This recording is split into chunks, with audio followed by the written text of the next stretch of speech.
Okay, hello everybody and welcome back to a new video from CG Blast, the channel. My name is Alberto Gatto and today I'm going to be going through something that's really simple, which is showing my personal animation workspace into Maya 2019, but can be any other kind of version of Maya. So today's is gonna be really a simple tutorial. I mean, it's not really a tutorial. It's something that I've found, at least for me, really helpful on how to set two screens. I mean, having two monitors with separated stuff, and this really helped me achieve achieve better control on all the things that I need to take care of when I'm animating a scene. And so right now I decided to show you my personal workspace into Maya, opening and saving creating a simple screenshot of my workspace while while I'm working on a scene. In this case, I wanted to show you the workspace having loaded into Maya one of the projects I've been working on, which is a personal project called Me and Cody. It's a personal show that I've created for kids, and I'm gonna be leaving you guys a link in the descriptions below to the actual YouTube channel of this show. So basically, I'm going to go really fast into this, showing you what I usually have when I open up Maya. And so this is basically the first screen. You can have, you have the perspective view where I usually move myself in, and it's just a little slice of a screen. Usually I tend to move a lot in perspective when I'm actually blocking a shot. So when I need to have control of everything and pose up the character in a way that it's not intersecting stuff, so I can go in depth and see that everything is working fine. And so on my left screen monitor, I will always have this kind of setup. Down here we have a section that, of course, it's like a tab that you can decide how much open you want it, if you want it full screen or not.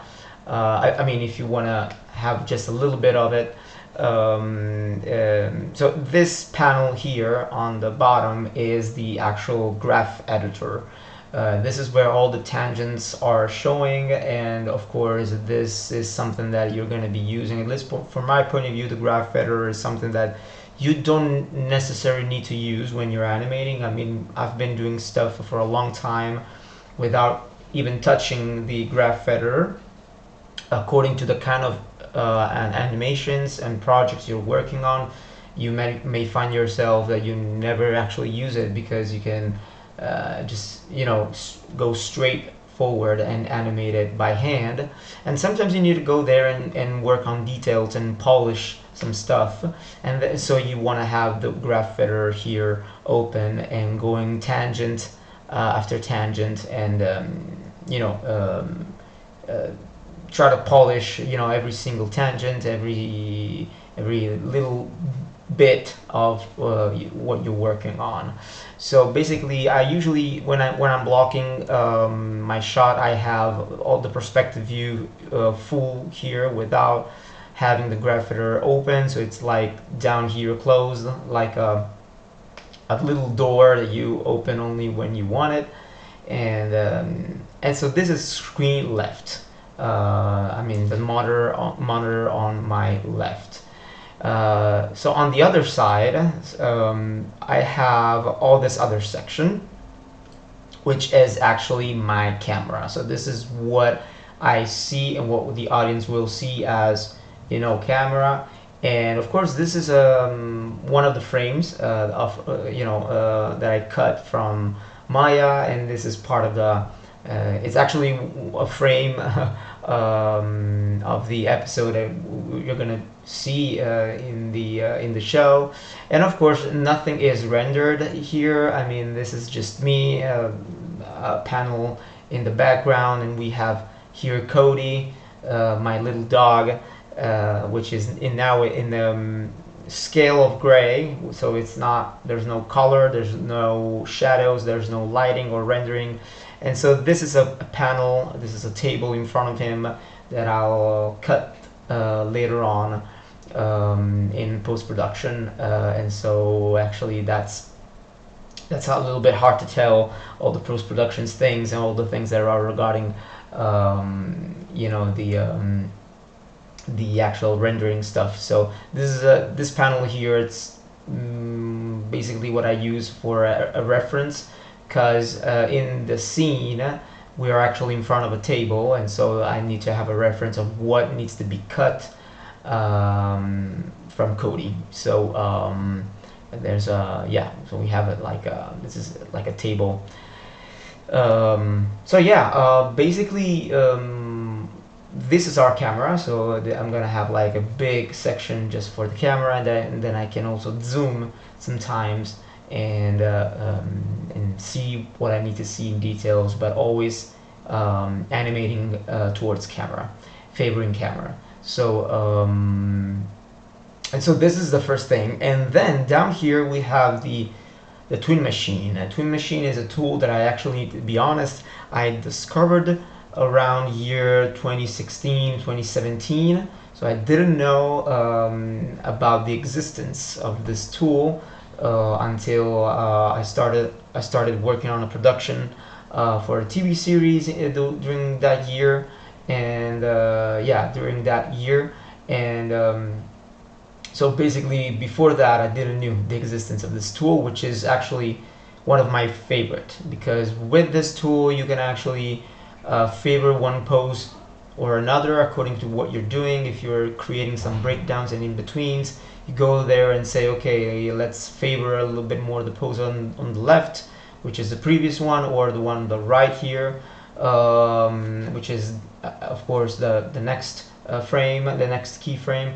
And so it's really helpful also for creating some ease in or ease out. So so that's really important. So that's one of my favorite tools. And then one of the tools that you can easily find in production is this one on the right, which is the Anim School picker. This is a picker provided by Anim School, and so basically you can it's something you can actually have by asking the school if you can have it, and if you are also or especially studying with them. And it's one of my favorite tools actually, and I think you can purchase this pretty easily, I think, but I'm not sure about this. I mean, there's a trial you can have this for, and then of course I think you can purchase with no problem. I mean, easily, but I don't know if there's something new upcoming, if there are some something free or not. But anyway, this is really a great tool, and so the Anim School picker can give you the possibility to select. Of course, it's something that you need to build. In this case, I needed to build by myself this picker with an image in the background, and then creating you know, this controls. There are a lot of you know, tutorials online on how to use properly the Anim School picker. So you can select one of these controls here, and it's gonna automatically select the control on the rig without going there in the perspective and maybe finding the tool, the control that maybe it's hidden behind something, and so you need to go crazy. And the fastest thing you can have is like a tool like this, that you go and just select what you want, you know, and you can easily select the controls of your rig. So basically that's pretty it. From my point of view, this is the best kind of workflow or workspace you can have. At least for me, it's really comfortable, and I'm using this kind of workspace. I've been using it for a long time. So I hope I hope this little video can be helpful for you. Maybe it can inspire you on what kind of workspace you want to have. But personally, I really recommend having two screens, two monitors, so you can really have certain things on your left monitor, certain other kind of stuff on the other one, and choose which is the most important one to mainly focus when you're working. So thanks again for watching, everybody. As always, if you like this video, you're free to share it. Put a like if you enjoyed it, and don't forget to subscribe to the channel in order to be always updated with the upcoming videos. Thanks again for watching. Take care, and as always, happy animating. See you on a new video. Bye.